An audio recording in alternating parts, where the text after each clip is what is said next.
Guys, हर एक biker Manali ले लद्दाख वाले हाईवे पर अपनी बाइक चलाना चाहता है, वहां पे जाके घूमना चाहता है। एंड गाइस, मैं ऐसा समझता हूँ कि शायद से हमारे भारत देश का हर एक लड़का, हर एक नौजवान ऐसा सोचता है कि मैं अपने लाइफ में कभी ना कभी तो लद्दाख या फिर मनाली में जाऊंगा ही जाऊंगा। लेकिन आज इस वीडियो में मैं आपको एक बात बताना चाहता हूँ कि जितना ही ज़्यादा उत्साह से भरे हुए लोग रहते हैं मनाली जाने के लिए, उससे ज़्यादा उत्साही वहाँ की एक चीज़ होती है आपसे मिलने के लिए।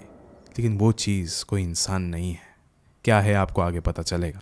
गाइस, ये एक ऐसा टॉपिक है ना कि इस टॉपिक पर वीडियो बनाने से पहले मैं खुद बहुत ज़्यादा घबराया हुआ हूँ, क्योंकि ये कहानी बहुत ही ज़्यादा डरावनी है। एंड गाइस, ये जो बात है ये कोई मैं फिक्शनल बना के नहीं कह रहा हूँ। आपको बहुत सारे इंटरनेट आर्टिकल्स, ब्लॉग्स, यूट्यूब पे वीडियोज़ मिलेंगे। मतलब टूरिस्ट के बीच में ये कहानी बहुत ही ज़्यादा फैली हुई है। एंड गाइस, इस कहानी का जो सबसे ज़्यादा पेचीदा पॉइंट है मालूम है वो क्या है, कि वहाँ पे जो पैरानॉर्मल एंटिटी है, वहाँ पे जो आत्मा है, उससे लोग सिर्फ डरते ही नहीं हैं, बल्कि उस जगह पे उस इलाके पर उसकी एक मंदिर भी है।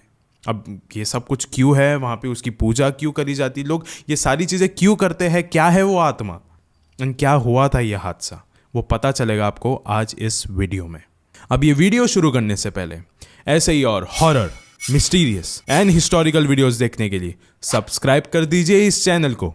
अब ये कहानी शुरू होती है। गाइस, आज की ये कहानी होने वाली है मनाली और लद्दाख के बीच के एक इलाके के बारे में, जिसका नाम है गाटा लूप्स। ये जो नाम है ना, ये सुनने में भी यूनिक है, ये जगह भी बहुत ज़्यादा यूनिक है। वो कैसे है आपको आगे पता चलेगा। ये कहानी है पराग और उसके कुछ दोस्तों की, जो हाल ही में मनाली और लद्दाख जाने का प्लान आउट कर रहे थे। एंड रिसेंटली सब लोग एकदम फुल सेट हो चुके थे जाने के लिए, माँ बाप मान गए थे, एवरीथिंग वॉज सेट। अभी उसमें से कुछ लोगों को ना थोड़ा सा ऐसा कन्फ्यूजन हो रहा था कि जाएंगे कैसे वहाँ पे, क्या हम लोग फ़्लाइट से जाए लद्दाख में, या फिर हम लोग यहीं से बाइकिंग करते हुए जाए और वहाँ पे जाके भी बाइकिंग करेंगे एंड ऑल। तो उसी वक्त पराग का एक दोस्त है मुकुल। तो मुकुल ने क्या कहा कि गाइस, हम सब लोग बाइकर्स हैं, लेकिन थोड़ा सेंस बनाओ, यहाँ से जाने के बाद हम लोग बहुत ही ज़्यादा थक जाएंगे, सो इट्स बेटर कि हम लोग लद्दाख सीधा जाते हैं फ़्लाइट से, एंड उतरने के बाद वहाँ से हम लोग बाइक्स को रेंट कर लेंगे। एंड फिर सब ने अपनी अपनी हाँ कह दी इस चीज़ पर, एंड सबने बोल दिया कि चलो ठीक है, अब this is the plan. And इसके बाद सब लोग रवाना हो गए लद्दाख के लिए। गाइस, आप एक चीज़ सोच भी नहीं सकते कि लद्दाख जितना दिखने में खूबसूरत लगता है, उससे भी कई गुना ज़्यादा ये जगह हॉन्टेड है। ऐसा कहा जाता है ना कि चांद में जितनी रोशनी है, चांद जितना ज़्यादा खूबसूरत दिखता है, उसमें दाग भी उतने ही ज़्यादा है। ऐसी ही जगहें होती है जिसमें ऐसी ब्यूटीफुल सीनरीज होती है, लेकिन वो जगह इतनी ही ज़्यादा हॉन्टेड होती है। लद्दाख में भी ऐसे बहुत ज़्यादा दाग है, जो आपको आगे जाके पता चलेगा। तो गाइस, फाइनली पराग और उसके दोस्त लोग अभी लद्दाख में पहुंच चुके थे, एंड पहुंचने के बाद उन्होंने अपनी अपनी बाइक्स को रेंट पे ले लिया, एंड फाइनली उन्होंने अपनी जर्नी की शुरुआत कर ली थी। एंड जब वो लोग लद्दाख से मनाली जा रहे थे, तो उस दौरान ना उनको एक खबर मिली कि जिस रास्ते से उनको जाना था, उस रास्ते में लैंडस्लाइडिंग का बहुत ही ज़्यादा खतरा है। तो वो थोड़े से अपसेट थे, लेकिन वो लोग ना एक्साइटमेंट उनमें इतना ज़्यादा था कि उन्होंने अवॉइड किया, इस चीज़ को इग्नोर किया, एंड वो लोग वहीं से निकल गए। एंड गाइस, ले से मनाली के बीच में जो सफ़र है ना, वो तकरीबन कुछ 9 से 10 घंटे के बीच में आता है। लेकिन इस ही जर्नी के बीच में पैंग से लेके जिंगजिंग बार तक 130 किलोमीटर का जो रूट है, बताया जाता है कि वो रास्ता बहुत ही ज़्यादा ख़राब होता है। लाइक आप यहाँ पे बिल्कुल भी स्पीड नहीं कर सकते हो। वहाँ पे एकदम स्ट्रिक्ट वार्निंग्स है कि आप यहाँ पे अगर स्पीड करोगे तो एक्सीडेंट्स होने के बहुत ज़्यादा यहाँ पे चांसेस होते हैं। लेकिन उसी समय में पराग और उसके दोस्त लोग ने बोला कि अरे नहीं, हम लोग इतने ज़्यादा एक्सपीरियंस्ड बाइकर्स हैं, हमको क्या ही दिक्कत होगी, है ना, हम लोग तो यहाँ पे आराम से चला लेंगे, हम लोग अपने मन मर्जी की स्पीड के हिसाब से यहाँ पे चलेंगे। लेकिन गाइस, ये जो रूट है ना, इसी रूट के बीच में गाटा लूप्स भी आता है। चाहे आप स्पीड चलाओ या स्लो चलाओ, आपको यहाँ पर रुक रुक कर ही चलना पड़ेगा, अपनी नज़रें खोल कर ही चलना पड़ेगा, क्योंकि यहाँ पे जो हादसे होते हैं वो इंसान नहीं करते, कोई और करता है। अब गाइस, फाइनली पराग और उसके दोस्त गाटा लूप्स में आ गए थे। लेकिन गाइस, गाटा लूप्स में आते ही ना थोड़ी सी हल्की फुल्की सी बारिश हो रही थी, एंड बहुत ही ज़्यादा अभी ठंड का माहौल हो गया था, जिसके वजह से जो पराग के बाकी दोस्त लोग थे वो लोग तो एकदम ठीक थे, साथ साथ में चल रहे थे, एकदम बहुत ही ज़्यादा एक्साइटेड है, बहुत ही ज़्यादा पैशनेट है अपने इस काम को लेकर। लेकिन वहीं पे पराग वाज लाइक कि उसको अभी धीरे धीरे करके उसको ठंड लग रही है, वो थोड़ा थोड़ा करके थक रहा है, एंड उसको ऐसा लग रहा था कि अभी ये रास्ता इतना ज़्यादा ख़राब है कि मैं रुक भी नहीं सकता हूँ यहाँ पे। उसने कहा कि बस कोई तो बस एक सेफ मोड आ जाए, सेफ मोड आ जाने के बाद मैं थोड़ा सा बस आराम कर लूँ। फिर उसे ना रहा नहीं जा रहा था, उसने अपने सारे दोस्तों को बताया इस बारे में, उसने बोला कि यार बस मुझे आराम करने का थोड़ा मौका मिल जाए। फिर उसके दोस्तों ने बोला एक काम कर, अगर तुझे चाहिए तो तू थोड़ी देर के लिए रुक जा, हम लोग आगे निकल जाते हैं, बाद में तो हम लोग को ज्वाइन कर लेना आगे जाके, हम थोड़ा आगे जाके स्लो हो जाएंगे। फिर ये सुनने के बाद पराग को थोड़ा सा बुरा लगा कि अरे उसके दोस्त लोग रुक नहीं रहे हैं, लेकिन फिर उसको भी समझ में आया कि वो लोग भी बहुत ज़्यादा एक्साइटेड है, पैशनेट है वगैरह वगैरह, तो मैं रुक जाता हूँ, that would be much better. फिर अब पराग ना थोड़ी देर के लिए उसी गाटा लूप्स में आके रुक गया। वो थोड़ा सा बैठ गया एक जगह पे थोड़ा सा आराम करने के लिए। एंड गाइस अभी ना शाम का वक्त हो रहा था थोड़ा सा, एंड अभी ना उसने देखा कि थोड़े ही देर बाद एकदम दूर से कोई तो एक आदमी चलता हुआ आ रहा है। शॉकिंग बात लग रही थी उसको ये चीज़, क्योंकि उस पूरे इलाके में कोई भी आदमी था ही नहीं जो कि अपने पैरों से चलते हुए आए। ये एक ऐसा इलाका था जहाँ पे लोग गाड़ी और ट्रक्स और बाइक से ही घूमते हैं, बाइक से भी बहुत रेयरली गाटा लूप्स में। एंड बाइक्स तो मतलब बिल्कुल थी ही नहीं, जैसे कि उसको कोई एक इंसान दिख जाए बस, नहीं, सिर्फ गाड़ियाँ और ट्रक्स चल रही थी वहाँ पे, लेकिन ये एक अकेला आदमी वहाँ पे चल रहा था। शॉकिंग। इसने सिर्फ एक ही शॉल पहना था इतनी ज़्यादा ठंड में। शॉकिंग। अब उसको बार बार ऐसा लग रहा था कि ये है कौन यार, ये इंसान दिख ही नहीं रहा है बिल्कुल भी अच्छे से, क्योंकि उसने उस शॉल से अपना मुंह भी उसने पूरा अच्छे से कवर करके रखा हुआ था कि मतलब कुछ दिखे ही ना इंसान को। अब वो धीरे धीरे करके वो आदमी ना पराग के ओर आ रहा था, उसके तरफ ही बढ़ रहा था। तो उसने बोला जैसे आएगा मैं उसको डेफिनेटली पूछूंगा कि तूने ये शॉल क्यों पहना है, लगी वो भी इतनी ज़्यादा ठंड में।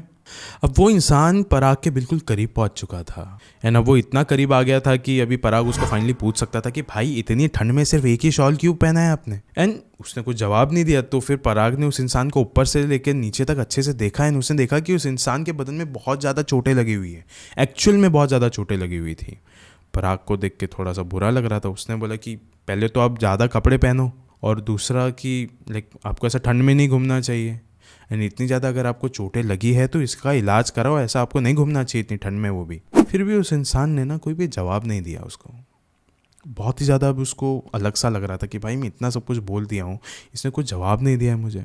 फिर ऑल ऑफ अ सडन उस इंसान ने अपना जो एक हाथ है उसको आगे किया। फिर पराग को लगा कि शायद से ये इंसान गरीब है, शायद से पैसे मांग रहा है मुझसे। फिर उसने थोड़े से पैसे निकाले, उसके हाथ में रख दिए। फिर उस इंसान ने अचानक से अपनी आंखें खोली। फिर पराग ने देखा कि इसकी तो आंखें ही नहीं है। वो उसके आंखों में देख सकता था कि उसके आंखों में कुछ भी नहीं है सिवाय अंधेरे के। सिर्फ और सिर्फ अंधेरे का साया छाया हुआ है उसके अंदर। एंड गाइस जैसे ही पराग ने वो देखा, उसी वक्त उस इंसान का जो शॉल था जो उसके पूरे बदन पे घिरा हुआ था वो भी पूरा नीचे गिर गया। एंड उसने देखा कि इस इंसान का कोई बदन ही नहीं है, सिर्फ और सिर्फ कंकाल है, स्केलेटन। पराग ने अभी जल्दी से अपनी बाइक को लिया एंड वो वहाँ से भाग निकला, तेज़ी से भाग निकला। लाइक उसको अपने नज़रों पर यकीन नहीं हो रहा था कि यकीनन उसने एक इंसान को देखा है या एक शैतान को देखा है। उसे कुछ भी बिलीव ही नहीं हो रहा था। अब वो थोड़ा और आगे गया, थोड़ा और आगे गया, जस्ट थोड़ा वो अपने आपे में आया ही था कि अब उसने उसके नज़रों के सामने देखा कि एक ट्रक सामने खड़ा है एंड उसका ड्राइवर है वहाँ पे बाजू में खड़ा, एंड उसके पास वही जो इंसान था वो चल के जा रहा है जिसने शॉल पहना हुआ था। उसने देखा कि वो जो ट्रक ड्राइवर है ना वो उसको पानी दे रहा है। अभी भी उसको यकीन नहीं हो रहा था। लाइक वो एकदम तेज़ी से उसने वहाँ से अपनी जो बाइक थी उसे निकाला, उसको अभी भी यकीन नहीं होता। एंड गाइस यही चीज़, सेम चीज़ उसने 2-3 बार देखा कि 2-3 बार 1-2 गाड़ियाँ वाले हैं, वो लोग आमने सामने खड़े हैं इसी शैतान के या फिर इंसान के, एंड उसे पानी दे रहे हैं। उसे कुछ भी यकीन ही नहीं हो रहा था कि ये किस जगह पे आ गया है। वो बार बार पीछे अपनी नज़रें घुमा घुमा के देख रहा था कि शायद से कोई आ रहा है मेरे करीब, शायद से कोई आ रहा है। एंड अभी वो फाइनली देख सकता था कि वो जो थी वो चीज़, वो इंसान या वो शैतान, वो उसके पीछे आ रहा था। उसके रोंगटे खड़े हो रहे थे बार बार। उसने वहाँ से अपनी बाइक को भगाया एंड उसने पास में देखा कि यहाँ पे एक ढाबा है, वो वहाँ पे जाके रुक गया। बाइक से उतरा एंड गाइस वो बहुत ज़ोर ज़ोर का हाफने लगा। जो ढाबे में कुछ लोग बैठे थे वो आए उसके पास एंड उसने बोला ऐसा क्या हो गया है आपके साथ। फिर उसने अपनी ये पूरी कहानी बताई कि मुझे ऐसी एक आत्मा दिखी, एक ऐसी प्रेत आत्मा दिखी जिसको लोग पानी दे रहे थे एंड वो मेरे करीब भी आई थी। एंड गाइस उसी वक्त ढाबे में एक इंसान बैठा हुआ था जिसने जो पराग था उसको ऐसे करके बुलाया कि आप मेरा नज़दीक आओ। फिर उस इंसान ने कहा कि बेटा ये जो चीज़ आपने देखी है ये एक प्रेत आत्मा ही है जो कि उस रास्ते की एक एक्सीडेंट में मारा गया था, वहीं पे एक हादसा हुआ था उसके साथ, वो वहीं पे मारा गया था। इसकी भी एक बहुत पुरानी कहानी है, एक इतिहास है। फिर उसने वो सुनाना शुरू किया कि साल 1999 में इस घाटा लूप्स में बहुत ही ज़्यादा तेज़ स्नो स्टॉर्म आया था, ठीक है, बर्फ़ का तूफ़ान आया था।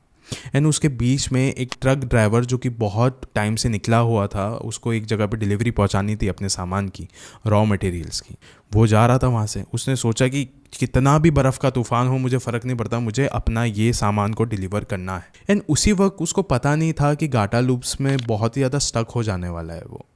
तो उसकी जो ट्रक थी वो घाटा लूप्स में आके अटक गई। अटकने के बाद उसने देखा कि ना अभी ट्रक आगे जा रही है ना पीछे आ रही है, क्योंकि बर्फ़ ने एकदम जाम करके रखा है। फिर उसने बोला पास में शायद से एक गांव है, वहाँ पे जाके मैं मदद मांग लेता हूँ। एंड गाइस वो ट्रक ड्राइवर ट्रक में अकेला नहीं था, उसके साथ एक हेल्पर भी था उसके साथ। एंड गाइस उसने अपने हेल्पर को बोला कि आप यहीं पे रुको, मैं जाके मदद मांग के आता हूँ, आप यहीं पे रुकना, आप बस ट्रक का देखभाल करो थोड़ा सा। फिर उस हेल्पर ने बोला ठीक है साहब, मैं यहीं पे रुक जाता हूँ। फिर देखते देखते कुछ दिन बीत गए थे अभी, लेकिन वो ट्रक ड्राइवर वापस से लौटा नहीं। एंड वो जो हेल्पर था ना, वो भी उसी ट्रक के अंदर ही था। ये सब कुछ उसको पता था उस ड्राइवर को। एंड वो गया हुआ था किसी गांव में मदद मांगने के लिए। लेकिन वो जब जा रहा था तो फिर उस वक्त उसने देखा कि वो जो गांव का रास्ता है वो एकदम फुल बर्फ़ में छिपा हुआ है, वो आगे ही नहीं जा सकता। लेकिन कैसे कैसे करके कोशिश कर करके वो उस गाँव में गया एंड जाके उसने हेल्प मांग के वापस आया। लेकिन उसको जाके काफ़ी दिन हो चुके थे अभी। अब वो वापस लौटा अपने ट्रक के पास। उसने देखा दूर से कि हाँ मेरा ट्रक तो वहीं पे है। जब उसने ट्रक को खोला तब उसने देखा कि उसका जो हेल्पर था ना, उसकी मौत हो चुकी है। क्योंकि गाइस एक बात समझिए, वो उसी ट्रक के अंदर था इतनी ज़्यादा ठंड में, ना उसके पास पीने के लिए पानी था, ना उसके लिए खाने के लिए खाना था, तो उसकी मौत होना तो एकदम निश्चिंत थी। एंड गाइस यही जो चीज़ है, यही इस पूरी कहानी को एक हॉरर स्टोरी में तब्दील कर देती है। उस हेल्पर की आत्मा वहाँ पे आज भी भटकती है घाटा लूप्स में। बताया जाता है कि ये वहाँ की सबसे ज़्यादा खतरनाक आत्मा है। ये हर जगह पे जो भी उसको इंसान वहाँ पे दिखता है, ये आत्मा उसके करीब जाती है एंड जाके पीने के लिए पानी मांगती है। एंड अगर जिसने भी उस आत्मा की मदद नहीं करी तो फिर बहुत जल्द, कुछ ही घंटों में, उसके साथ कुछ ना कुछ गलत हो सकता है, उसकी मौत भी हो सकती है। ऐसा बहुत सारे इंटरनेट आर्टिकल्स में लिखा गया है, आपको वो पता चलेगा। एंड गाइस ये जो कहानी है ना, धीरे धीरे करके ये उस गांव में भी फेमस होने लग गई, जो कि वहाँ पे नज़दीक का गांव था। तो उन्होंने ये सब कुछ समझ के उस आत्मा के लिए एक मंदिर भी बनाया। एंड जो भी वहाँ से आता जाता है, वहाँ पे जो भी सफ़र करता है, वो उस मंदिर के पास जाके कुछ पानी की बोतलें जाके रखता है, कुछ खाने के लिए बिस्किट या फिर कुछ भी सामान रखता है जिससे वो खा सके। ये सब कुछ सुनकर पराग के पैरों तले ज़मीन खिसक चुकी थी, क्योंकि उसने कभी ऐसा सोचा नहीं था कि वो लिटरली एक प्रेत आत्मा से मिलेगा। लेकिन उसे ना अभी एक और एक चीज़ याद आई कि इन सब लोगों ने उसको पानी की बोतल दी थी, इसके लिए वो लोग आज तक बचे हैं। मैंने तो उससे कोई भी पानी की बोतल दी ही नहीं। मतलब मेरे साथ भी कोई ना कोई हादसा कभी भी हो सकता है। तो उसने क्या किया, उस ढाबे से वो जल्दी से निकला, अपने बाइक में बैठा एंड उसी मंदिर में गया, उस हेल्पर की मंदिर में। वहाँ पे जाके उसने बहुत सारी माफ़ी मांगी कि मुझे ऐसा कुछ भी नहीं पता था आपके बारे में, एंड मैं बहुत अफसोस बताता हूँ यहाँ पे आके कि मैंने ऐसा कुछ भी नहीं किया हूँ, एंड मैं अभी अपनी पानी की बोतल भी यहाँ पे रख के जा रहा हूँ, प्लीज़ मुझे माफ़ कर दो। एंड वो वहाँ से निकल गया। गाइज़ अब इस वीडियो के अंत में मैं आपसे बस इतना ही कहना चाहूँगा कि हर आत्माएं बुरी नहीं होती, लेकिन ऐसी बहुत सारी आत्माएं होती है जो कि आपसे कुछ चाहती है, आपसे कुछ मांगती है। अपने मुंह से नहीं मांगेगी, अपनी ज़ुबान से नहीं मांगेगी, वो आपको समझना होगा उस जगह के इतिहास को जानकर। सो इसके लिए गाइज़ मैं हर एक वीडियो में कहता हूँ ना कि जिस भी जगह पे जाते हो उसका इतिहास अच्छे से जान लीजिए, वरना अगर आपने उसकी मुँह मांगी चीज़ें अगर उसे नहीं करी, जो उसके इतिहास में चीज़ें उसको नहीं मिली और आपने वो नहीं दिया, तो हो सकता है कि वो जो आत्मा है आपके इर्द गिर्द कभी भी आके मौजूद हो सकती है ना, आपको कभी भी रात को सोने ना दे। तो इसके लिए इस चीज़ से चौकन्ने रहिए। शुक्रिया।